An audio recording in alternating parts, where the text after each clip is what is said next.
Hi, so I'm Dr. Bankowski from Oregon Reproductive Medicine.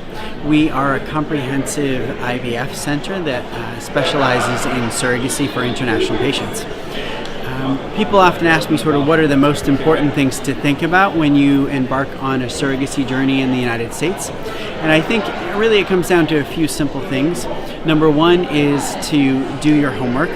We are very lucky in the United States because we have a national database that both audits and publishes all of the success rate data for all of the IVF clinics in the US, whether they're doing IVF with donor eggs, or IVF with the surrogacy process.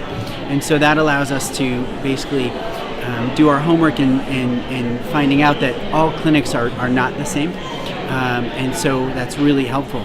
Another thing that's really important, I think, is to use the resources that exist.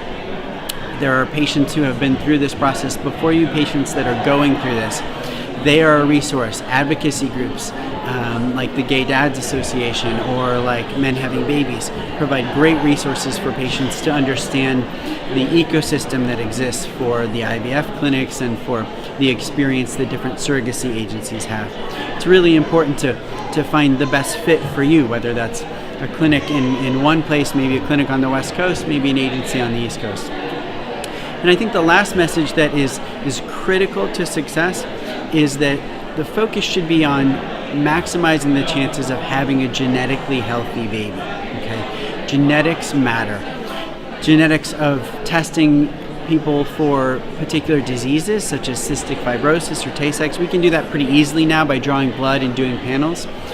But one thing that is very underappreciated is that the genetics of healthy embryos is critical to success. We know that even in the best of circumstances where an embryo has been taken from an egg donor who may be 22 or 23 years old and maybe she's passed all of our testing, in the best of circumstances, it's a fact that about 1 out of 3 of those embryos have the wrong amount of chromosomes. The genetics are abnormal, and those will not lead to healthy babies. And so our ability to do PGS, pre-implantation genetic screening, or what we would call comprehensive chromosome screening, allows us to identify embryos that have the right amount of books of DNA, the right amount of chromosomes, and that is how we lead to healthy babies. Because our focus is certainly on success and success rates, but we want the experience to be good, but it has to be with a genetically healthy baby. That is how our field has advanced rapidly in the last 3 or 4 years, and that's how we can treat our patients to the very best chances of success.